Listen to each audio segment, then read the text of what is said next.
Okay, well, this is the second Doctor Who Confidential thing that we've done. Welcome back to Austin Nebbia, who plays the Doctor in the Nth Doctor Adventures. Hello, everybody. It's good to have you back. It's good to be back. Yes. We've had a bit of a extended break from the series. Yeah. Which is unfortunate, but it's circumstances all round, to be honest. And it's all my fault. It's really not. To be honest, even if you had got your lines in, I've not really had the time to be editing. Life's got in the way. Right, yeah, so about life. Life happens. It does. So, yeah. But first question, I guess. What's it Please. like? What's it like being back as the character? Are you excited? It's impossible not to be excited. You know, and now I realize, you know, everybody that's doing something like this, that's getting to be the Doctor, or is getting to do an audio thing like this, or, you know, a fan series, whatever. Yeah. They all get to do this during the 50th year. Like, this is the biggest year Doctor Who has ever had. I know, it's great. And I'm so happy to be a small part of that, whatever it is. Yeah. Yeah, no, I'm really excited. The last episode of the current series, yes, is gonna be. I'm gonna try and time it so that it comes out roughly around the 50th, which is nice. It's gonna be a proper 50th celebration. Oh, I hope so. I'm looking forward to it. So in this new episode that comes out fairly soon, the Doctor meets not one but two of his greatest enemies. So what was it like working with such iconic characters? Do you have a favorite? Do you have a favorite moment between the Doctor and one of the enemies? I mean, okay, I can't. Okay, so I can't name any names because I don't want to. You can say. I don't want to give any spoilers. The title of the episode is Legacy of the Dalek, so that at least gives off true, one and of the. And I did the promo trailer for it. So you did. Yeah, I mean, there's a lot of okay. I think I do have a favorite moment, and it's not one of my lines, actually. No. It's one of the Masters. Ooh. Because I love that, I mean, you being the brilliant writer that you are, I love that you were able to, like, I described it to my friend the other day, and he was like, it's like he's doing one of Moffat's giant trolling things. So, you have that moment at the end of the episode where it's such a freaking troll, because the Master almost says my name. Yes. And that's so a thing he would totally do. It's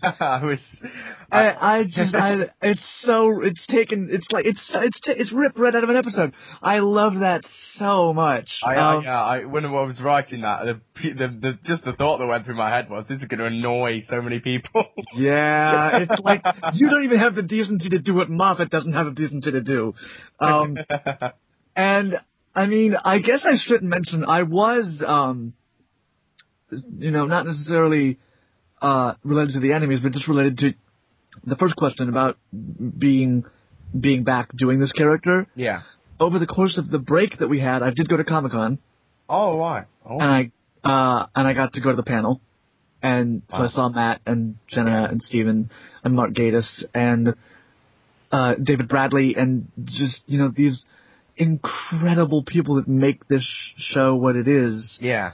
And, all the audience members that make this show what it is, including myself. And it was it was a blast. It was so much fun getting to, because every person that came up to the podium just wanted to say, it was like their own personal goodbye to Matt, and it was very, very touching. He must have said thank you about 1,000 times. And Craig Ferguson was hosting, which was so fantastic. Yeah. And I wasn't expecting him at all, but the instant it was like, now the moderator for Doctor Who, Craig Ferguson. Like, okay, that makes total sense. Yes, definitely. But, oh my god, I love Craig. He was so great.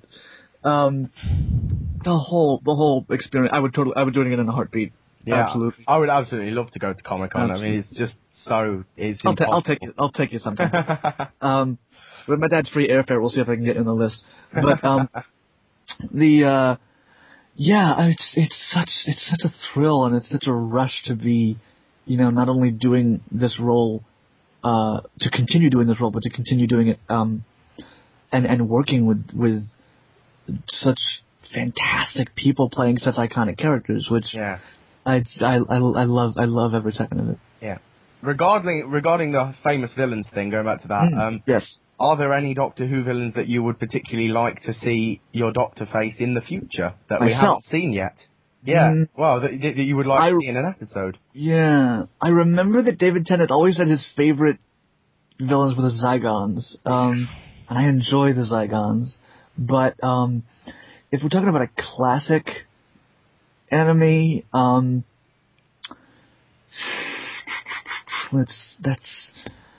wish it wasn't so hard because there's so many. There are. This question's almost as much for me as it is for you because I want to know what you want to see, and I'll go back to my little writer's den and.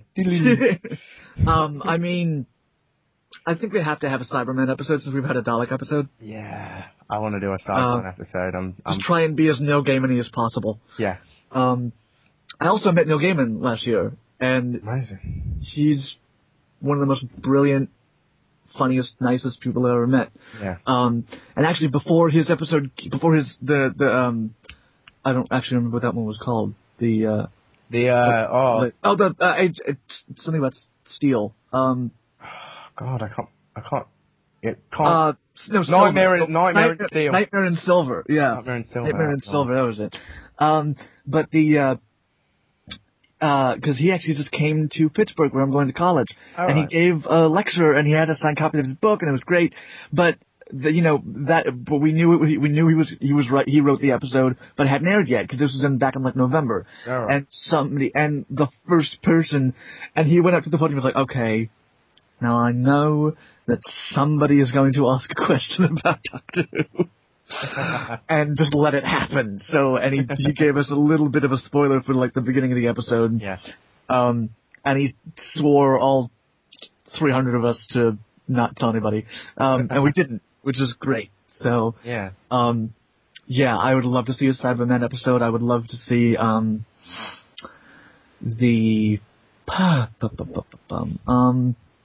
God, it's really tough. I really actually enjoyed, I had an answer and then it got away from me. God damn it. Okay, but yes, I will at least say Cyberman for now. Okay, and a similar question, in sort of just times and places and situations that you'd like to be able to perform in. So, do you have a particular time that you'd like to? So this is if you could go anywhere and do anything, what would you do? This is if you were writing an episode of the Nth Doctor, then where would you put the cat? Where would you take them? Where would they go? Oh God, that's a really good question. I think. I would love to see them go. Obviously, because you could go to any planet with any laws of physics with anything. So that's very. I don't know if I can answer about that because there's just too many possibilities because space. Yes. And because anything can happen in space. And Oh boy. Okay, this will never ever ever happen. If I was writing an episode, I would do a crossover. I would do a crossover with the cast of The Hitchhiker's Guide to the Galaxy. Ooh, that would be very... Because so many things could happen. That would be so hard to write. Get on it. I would quite like to have a go at that. I think that would be wonderful. It's tempting. Because, you'd need to have... like Marvin could interact with the TARDIS. Yes. And Zaphod could interact with whoever, with Alice, or if we have any new companions in the future. Hint at a future question. Zaphod could always be trying to pick. He could be kind of like a second Jack. Yes. Because he already kind of is. Yeah. And Ford Prefect could just be busy being weird. Yeah. And Arthur Dent could just be busy being befuddled. And Trillian could just be busy being sexy. Oh. Yeah, I would love, and the Doctor could look at her as a new companion. I would love to see that happen. Yeah. And then the Doctor would get a tour of the Heart of Gold, and it would be very weird because he's like, it's the same size on the inside as it is on the outside. That doesn't make any sense. Okay, I'm full of ideas. I like it. It might have to happen. Anyway, awesome. A more specific question for Legacy of the Daleks now. Yes. Talk to us about the monologue. Now, I'm defenseless, me. See, no weapons, just this sonic screwdriver. And even that can't open wood. Practically useless. I'm all brains, me. Brains and words. Flashy words and a handsome jawline, if I do say so myself. But I tell you what, my TARDIS was taken from me. Stolen from under my nose. Everything that I have dear to me in this world is now standing in this room. So if you want to get them, you're going to have to take them from my cold, beating hearts. Because that's where they live. Not in some underground base. And, what it was that made you seemed very fond of it when you saw the script, and also were there any specific performance choices in the monologue that you'd like to talk about? Not conscious choices. However, because I've been passing it around to people like just that snippet because I'm very, very proud of that. Yeah. And here's a bit that I think that you'll enjoy. Is, I'm like, I didn't write this. I had a guy in England that writes this, and he's very, very good. They all tell me, your delivery was very 10, but the writing is very 11. Yeah. Yeah. Which I think is really interesting. That's the thing that's actually been the most interesting to me about all of the entire thing, is that when I started doing this, I tried to do a bit of 11, because he was the last Doctor I had as a reference to go by. Yes. But over the course of the series, everyone that I've shown this to is like, wow, you sound a lot like David Tennant. Yeah. I'm like, well, okay, I'm not going to argue with that. And so what I liked about that was a lot of them, with this particular monologue, a lot of them said it sounded like a mix between the two. Yeah. Which is good. It is. I like that a lot. But I think it was time for the Doctor to have a big epic speech. Yeah. And I think that giving it to the Daleks was an apt choice, and I think that there's that. I love the quiet hush moment at the end where I'm talking to Jack. Yes. Because it simmers down immensely, but you can still tell that he's completely ticked off. Yes. And I love being able to play that. And it's just a beautifully written. All credit to you. It's a beautifully written piece of work. Thank you. There's so much. It so much rings true about what the Doctor is and who he is as a character and why he's endured for this long. Yeah. Because he keeps people in his hearts, and that's all he's got that separates him from everybody else. And I love that kind of sentiment. I think that's beautiful. Good. Then I always wanted to have a chance to really just yell a lot, and that was great. Well, the reference point in writing it was the Pandorica speech was the starting point. I took that and the Stonehenge speech. Yeah. It's so strange because so many people again, it's a combination. I'm sorry to interrupt. But a lot of the people are like, it's like a combination of the Stonehenge speech and the Akhenaten speech. Yes. Yeah. Which, I like that a lot. So, it's very, very good, and I was very, very honored to be able to do it, and I hope I did it justice. Oh, yes, definitely. Anyway, at Christmas, spoiler alert for people who are listening, the Doctor and Alice are going to meet a new companion, a male companion called Edmund. And I just wanted to know, are you excited about the prospect of an expanded TARDIS team? Oh, extremely. I want another double Amy Rory. It's not that Emma's not fantastic, but I can only take so many, what is it, Doctors? I can only take so many of that. Yes. And now I'm going to get to have a third person saying it, which will at least break the monotony. It is very difficult to write for a companion because of the way that Doctor Who is set out, the companion is the reason that because if the companion wasn't there, the Doctor wouldn't bother explaining anything. So exactly. you get a situation. They're the stand-in for the audience. Yeah, you've got to. I have gone through scripts and realised that Emma's got the basically saying, "What is it?" like 6 times in a row. Yep. And it's just. Yep. But, yeah. Yes, she says yes a lot as well. Yes. So I've tried. I always try and give her some. I mean, like in Legacy of the Daleks, she's got one of my favourite subplots with the Dalek, with one of the Dalek characters. Yes. Who and I specifically put that in because I wanted to give her a little bit more to do than just substance. What is it, Doctor? What's going on? What's happening? Yeah. So I thought I was quite keen on giving her a bit more. More. I thought that was great. Yeah. Yeah. No. Great. Love it. The whole thing. Another character that returns in Legacy of the Daleks is Captain Jack. And we've talked about your villains. Yes. And we've talked about situations, but do you have any characters from the TV show, the companions or other characters that you would like to see come into the Nth Doctor? Really, really hard to say. I would love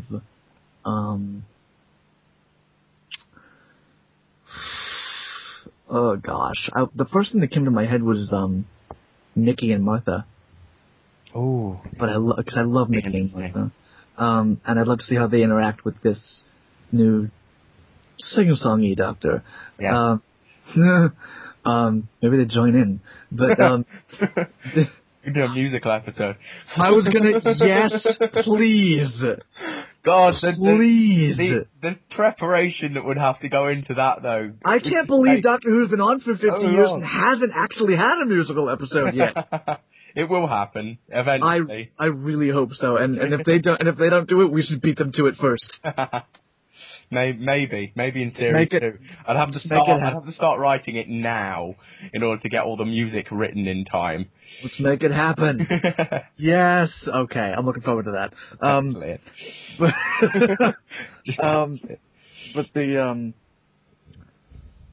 I would love to see Martha and Nikki come back. I would love to see Jackie. Oh, Jackie Tyler. Like not Rose, just Jackie. Because she's hilarious. She's brilliant. I think her and all the older people, so her and Wilf would be great to see I'd love back. to have Wilf back. I'd love to see Wilf back. I can't get you Bernard Cribbins though. I'm not that connected. I'm not that well connected. We'll see. I mean, I'm a little more in the know because I know what I've got planned for next series. But all I'm going right. Yes, I have seen no scripts for anything. But I will say that the only water in the forest is the river. Yay! Oh my God! Thank you, sweetie. I'm very excited now. Anyway, next question. Yes. What has been your favourite episode so far and why? Probably a tie between this one because of the just being with the Daleks and the speech. Yeah. And then the second one, the Sherlock Holmes one. Yeah. I just loved that. I love that one to pieces. So I really enjoyed the Sherlock Holmes one actually. I think that I don't know actually. I haven't finished editing Legacy of the Daleks. I think they might overtake just because there's so many epic moments. Well, honestly, and you know what? I loved the first one as well because it was the first one I did, and it has a really special place in my heart. While I was getting ready to edit the latest one, which I'm hopefully going to start some point tonight, I went back and listened to all the ones we've done so far just to get my head back in it, and I expected for the first one to be not that good because it was the first thing I'd ever edited, and it was the first one I ever wrote, and I expected it to be. I expected it to have not aged well, but it is. It's still. It's very, very good. Very good. It works very well. Very good. And I realised I realised there's a mystery because I've started working on the finale plot, and I realised that there's a mystery that I hadn't solved, so I've had to sit and work out what the answer is. I've tried to work out what the answer for it is, and I think I've cracked it. Good for you. I can't wait. I can't wait to see what it is. Tell me.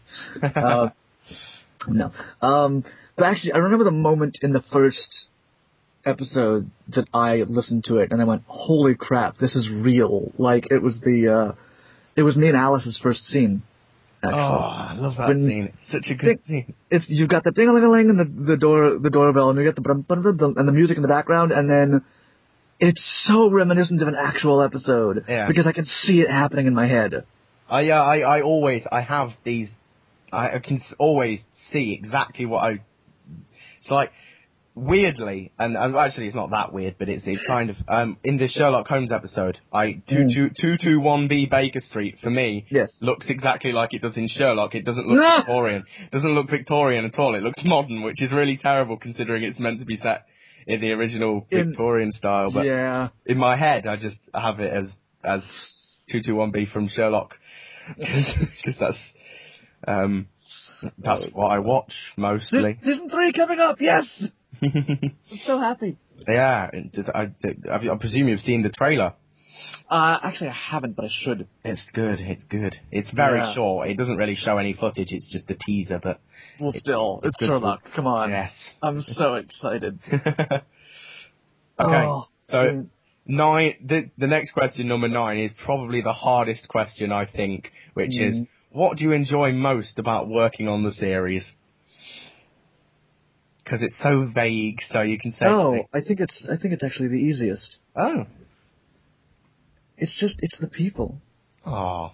It's that I get to work with writers like you and creators like you who are just you're so good, and I'm so proud to be working with you specifically because the way that you have this all in your brain and you manage to compartmentalize and say, okay, now I've got to do this, now I've got to edit this and put music in here. And my brain doesn't work like that, so I immediately admire someone that can do that. And you do it so well. I could praise you all day. But, and then there's the rest of the cast and it's amazing. And it's really, really good to be a part of something that apparently people really enjoy. Yeah.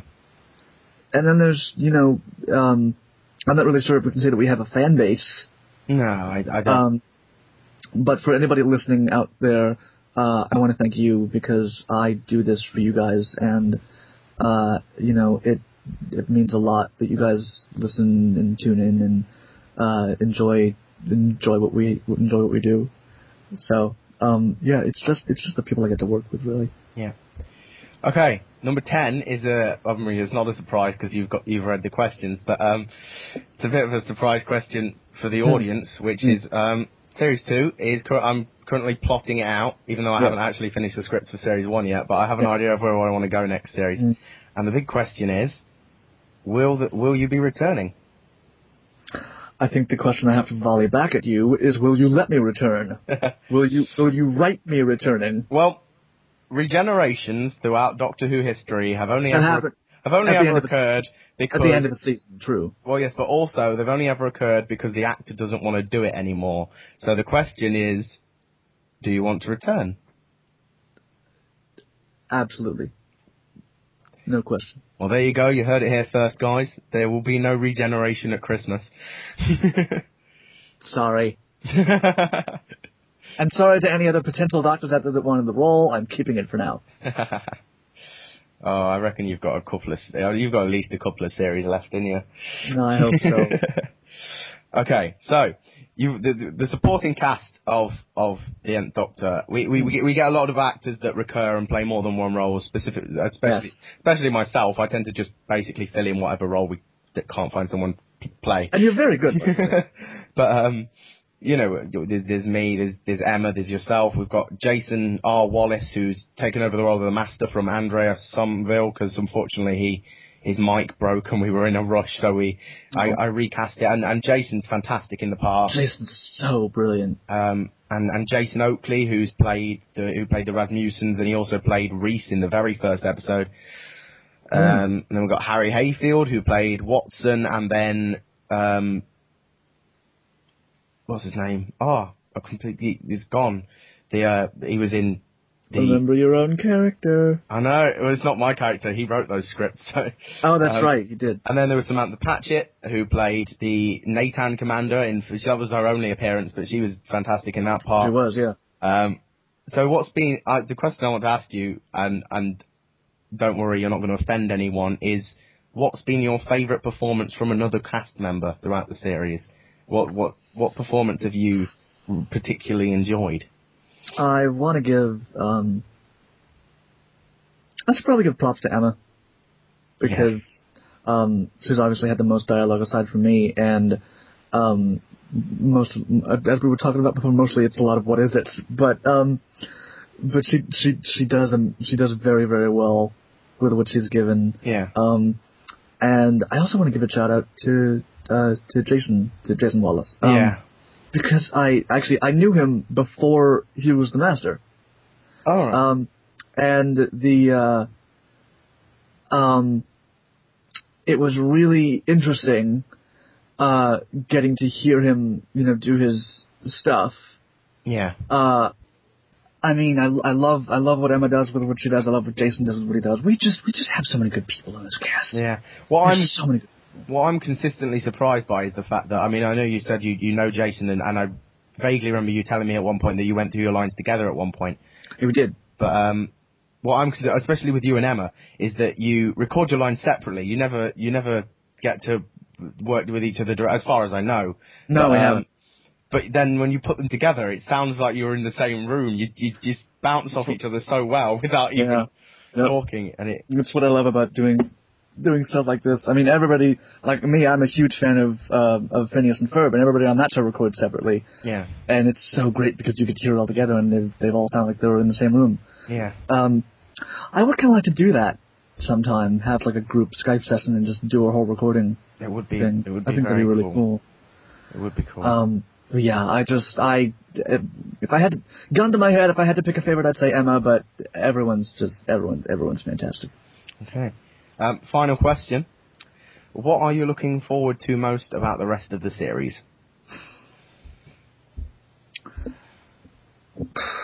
I mean, you haven't seen scripts, I know this, but you have. No. You have I have given you an idea of where we're going with it. You know vaguely. A bit of an idea. You know vaguely what the. Very vaguely, yeah. But there's a lot of twists and turns coming up. Yes.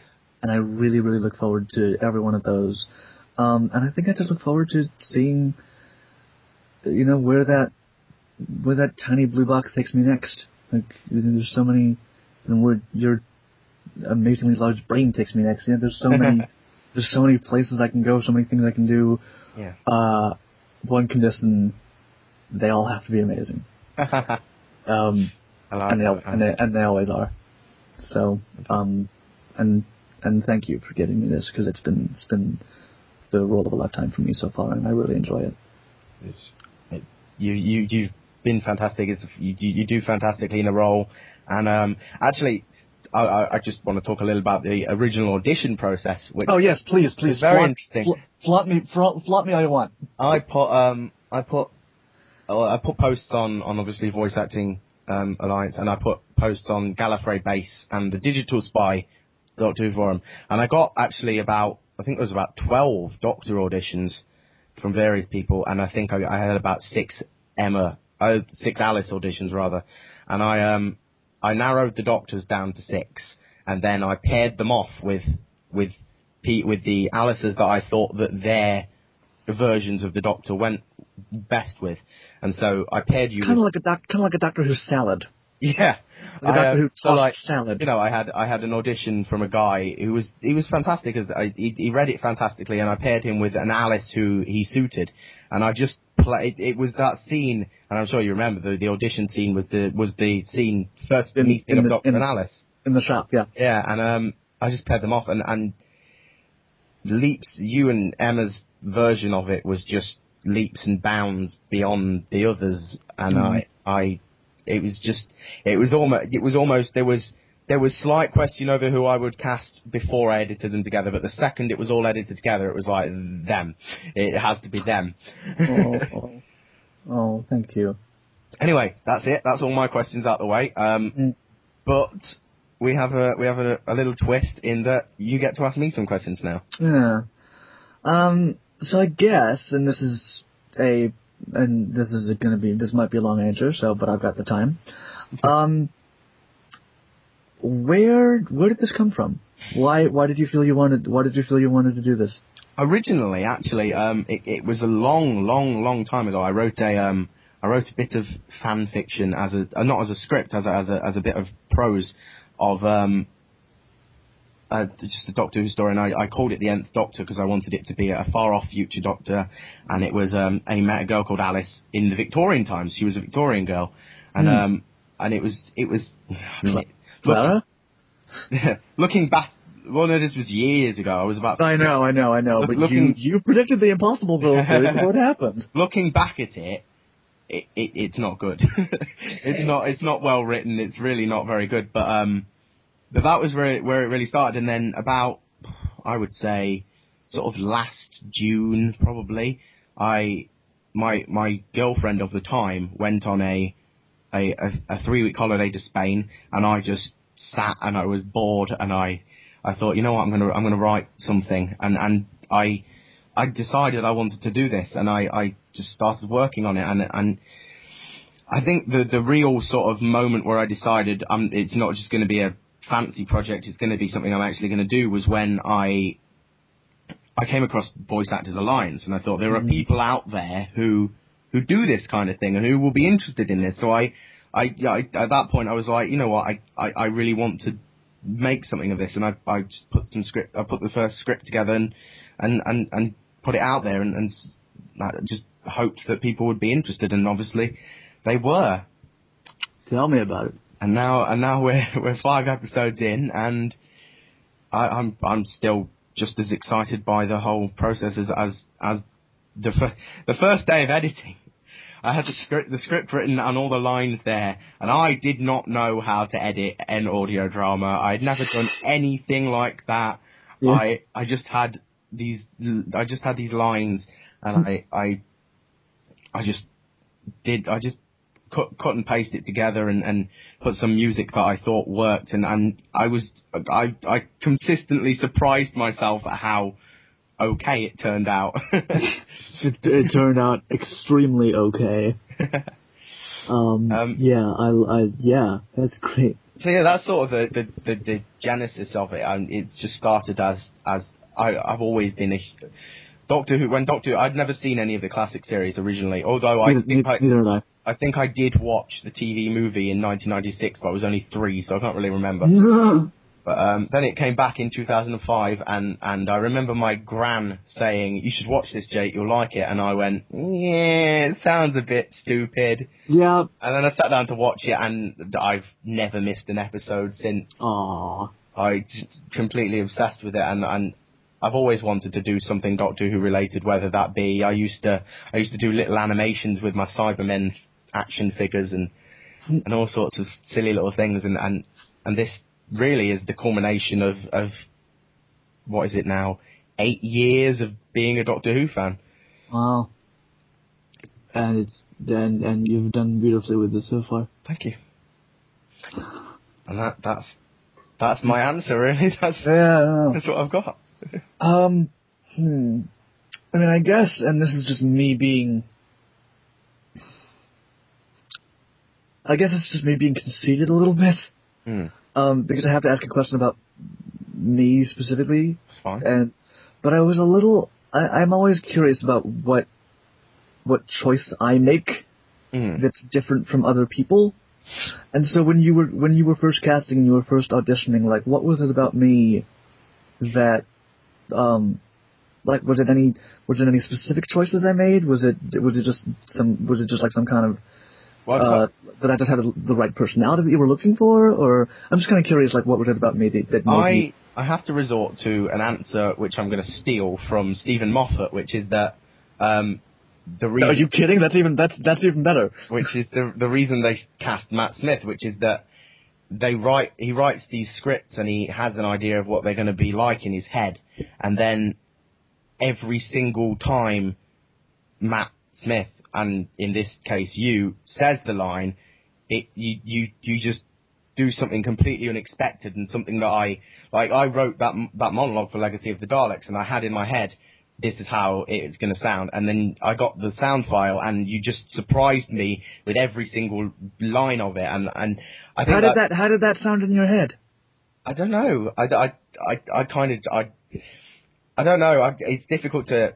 I can't really voice it. I know, on the spot. I'm sorry. But it's just a way that after 5 episodes, and I think to an extent, obviously at the beginning I hadn't cast anyone. I just wrote a script. So I wrote a script for the Doctor, but now I think I very much write the scripts for your Doctor. And I have a more clear idea of who your Doctor is, and I can write scripts specifically with your performance in mind. But even so, even though I write them with how I think you're going to perform them, you always manage to surprise me and bring something new and exciting and different to the role. So that and even from the first monologue, the trying clothes on in a second-hand shop, it was clear from that. It was from that very first audition that you had something different, in that you weren't. A lot of the other actors which auditioned, they read the lines, and they read the lines well, and they performed the lines well. But something which I've always enjoyed about your performance is that on occasion you don't read the lines as written. You'll change words, and you put your own spin on them, and you switch words around, and that I really enjoy listening to your own sort of interpretations of it, because good, because I always wondered if that's okay with you. Of course it is. You know, if I had a problem and I didn't like it, I would tell you. But, do the entire episode over again now. I have had occasion where I've asked people to re-record lines, and that usually they're fine with it. I'd be fine with it, but you apparently haven't found anything wrong. No, I think I've asked you to record one line because you mispronounced a word or something. Yes. Which is obviously it's going to happen because your accent is. I've never been able to fault your accent. Really? I can't. People have listened to it, and then I tell them that you're from America, and they don't believe me. They don't believe me because you don't slip out of it. It's consistent. Well, I think that's a thing that, and I'm not saying I'm any more accomplished than anybody else, but, once you've done this for 5 episodes, and once I realize that this is what I want to do with my life, you just start devoting yourself to it, and you just get being so in the character. Yeah. As soon as I think, okay, this is a Doctor line, I physically can't slip out of the accent. Yeah. Like, it's essentially impossible for me to, like, unless something really trips me up or I hurt myself or something. And actually, probably even if I hurt myself, I would probably curse with the accent. Well, it's interesting because that's another a difference in you and Emma. And Emma's performance is fantastic, and she's wonderful as Alice. And yeah. But it's interesting. But when I listen to your recordings, and if Emma makes a mistake on a line, she will slip back into her American accent to go to. She apologizes on the recording for making a mistake and goes back into it. It's very sweet. But then on occasion where you've slipped up, you do the same. You do it in your accent. You do it in the Doctor voice. You'll always say, "Oh, I'm just going to do that again" in the Doctor voice. Yeah. And there's always those moments. Like, seriously, if I'm on a desk right here. Yeah. And I swear to God, if I hit my knee, I swear to God, I'm trying to. Hello, I'm the. Oh, bloody hell! All right, okay. So look, I probably would just. I don't know. I swear to God that would be what I do. God, now I really want. Okay. We're gonna have a blooper reel that's just nothing but me getting hurt. But I mean, dude, thank you for all of the lovely compliments. It means a lot to me that, people enjoy what I do, and you enjoy what I do, and you like me enough to, like, as an actor and as a person to, give me the chance to do this. It's so great. I'm having such a good time.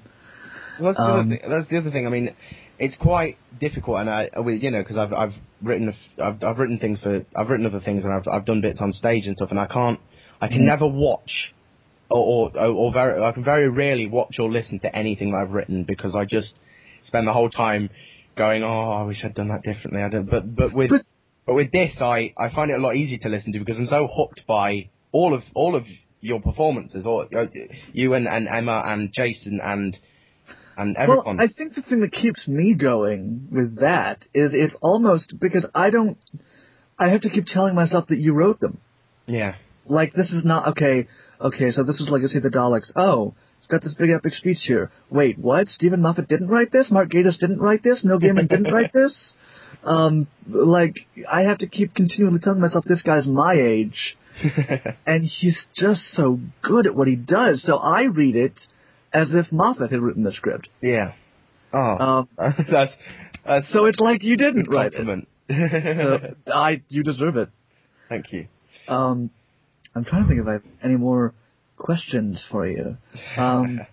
How's the editing done? I've always wondered because it feels like so much work. It is. It's a lot of work. I mean, originally the way that I started working, and it sort of evolved almost without realizing, is that I would ask every actor to record audio files with each scene separately, and as it's gone on, I mean, you now tend to record the whole episode as one long audio file. Or as many as my email can handle. Yeah. Which is fine. But what I usually do is I will import all of the audio files. I do it scene by scene, and then I'll put all the audio files for that scene. And if someone has recorded the whole episode, I'll trim it to just that scene, and then I will. I'll start with the first line, and then I'll cut the second line, and then I'll put it all together, and I'll render just the voice, and then I'll edit this out. Yeah? Okay. No? Alright, okay. Alright, okay. So yeah, I edit into an audio track, and then I'll add in all the sound effects second. So I go through and I put all the sound effects in.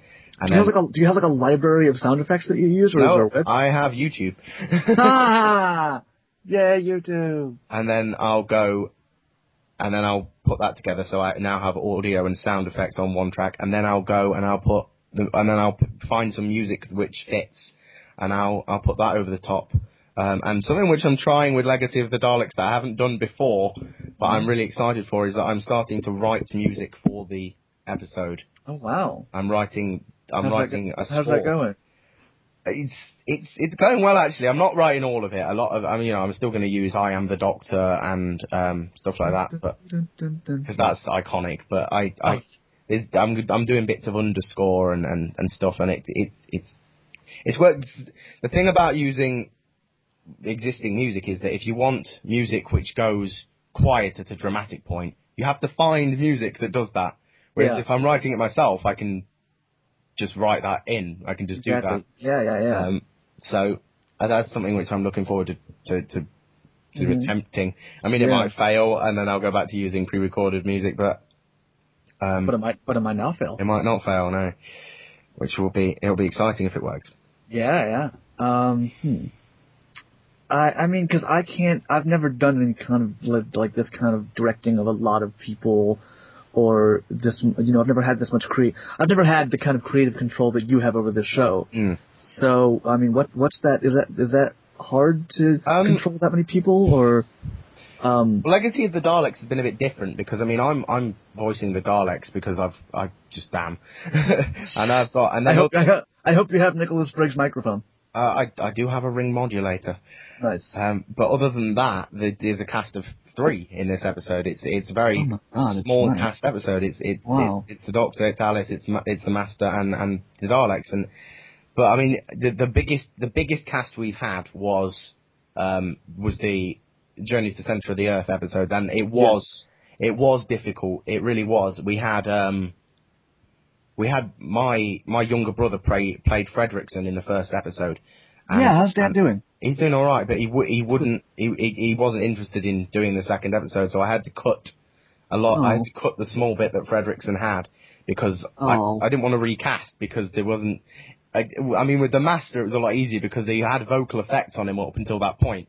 So all I had to do was then take them off, and no one would know the difference. But it was, I do find that often, because usually what will happen is that all the lines will be there, and I'll start editing, and then I'll go, oh wait, this person hasn't done their lines yet, or I'm missing this scene, and then I'll get onto them, and they'll be like, I'll do it by the end of the week, and then they don't do it by the end of the week, and then, I mean, and sometimes that's my fault, and I apologize.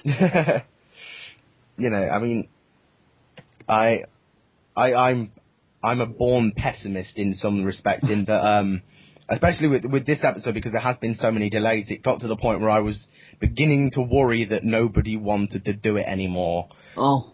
And I had to just tell myself, you know what, just bother them for a bit, and then eventually they'll give in and record their lines.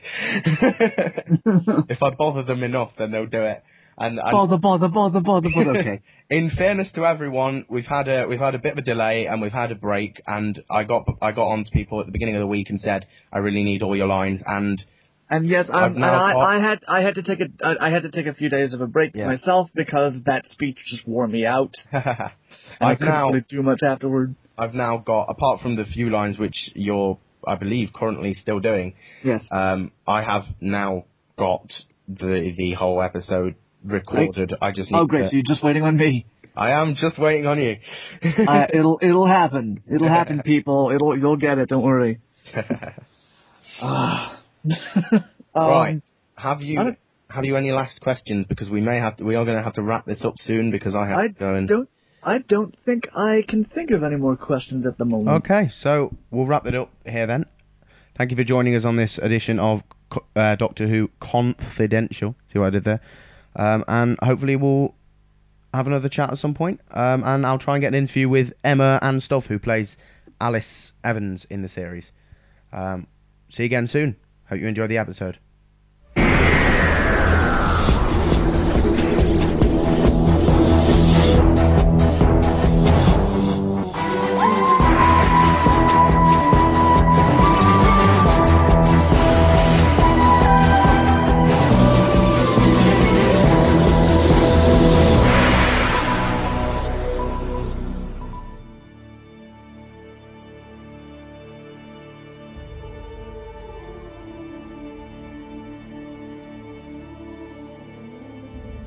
When days of old have turned to grey, and night becomes unending day, the sun beats down upon your brow, trapped in unforgiving now. The Master waits and sees it all, standing proud and standing tall. He comes to take your world away.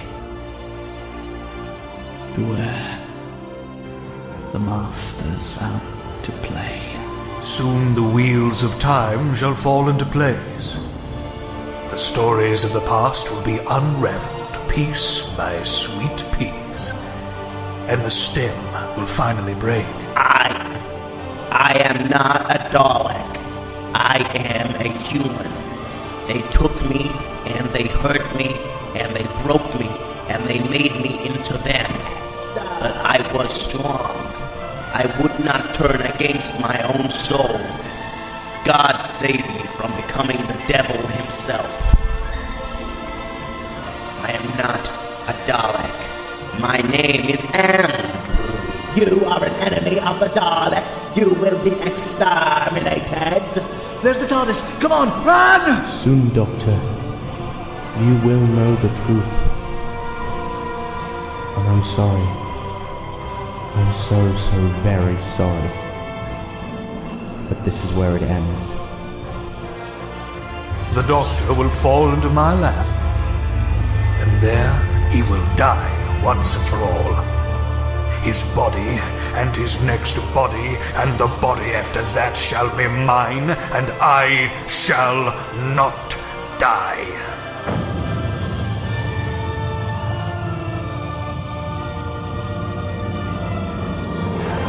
The Master shall go on for all eternity.